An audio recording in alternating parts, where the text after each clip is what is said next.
I was asked to speak today on special populations in oncology, and it is specific to the groups that are not as well represented, particularly in clinical research and clinical trials. So I focused on three populations: older adults who are less likely to be offered and enroll on clinical trials. I speak about the lesbian and gay, bisexual, transgender, and queer communities in whom we are not even collecting sexual orientation and gender identity data.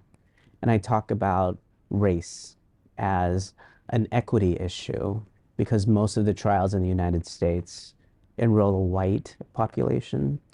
And in all three of those cases, it becomes a problem when we generalize the results of clinical trials to see if the same results are being seen in these other populations is something we have to address and confront in real time, because we do a disservice to everybody when we assume the results we get on clinical trials are relevant for everybody.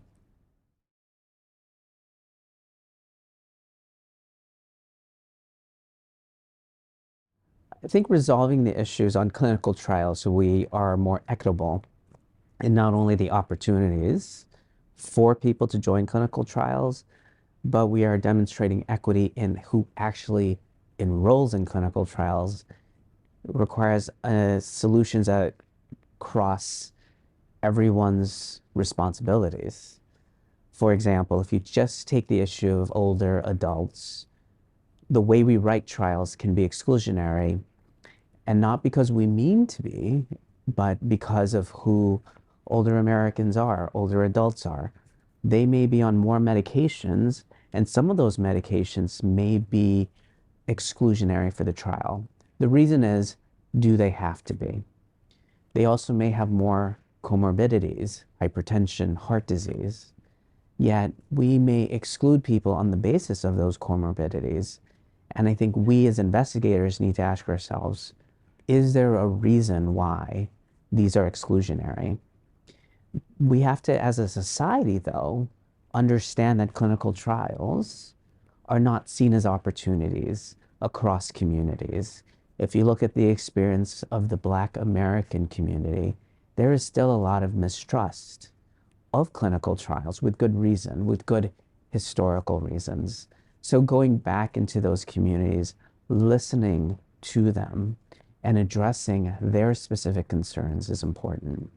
And then if you look at the LGBTQ communities, if you look at just the issue of transgender people, we write trials where we assign a gender to a cancer. We only will enroll men with prostate cancer.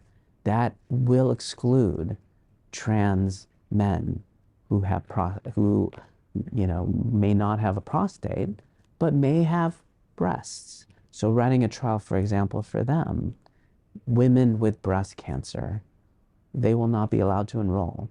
So again, the solution requires everyone to participate so that we can bring equity.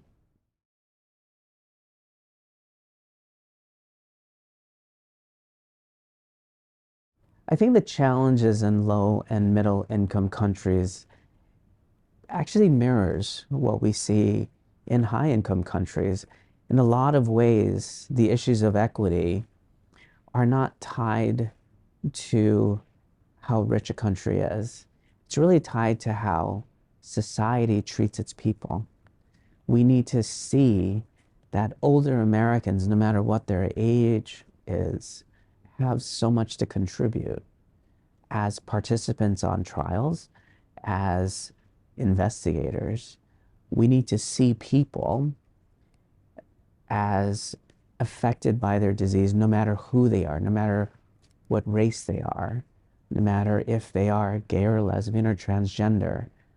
If we all just started treating people who have a right to live healthy and longer lives after cancer, then I think we could start. And again, that is really not tied to economic factors, but it is certainly tied to structural barriers and societal attitudes.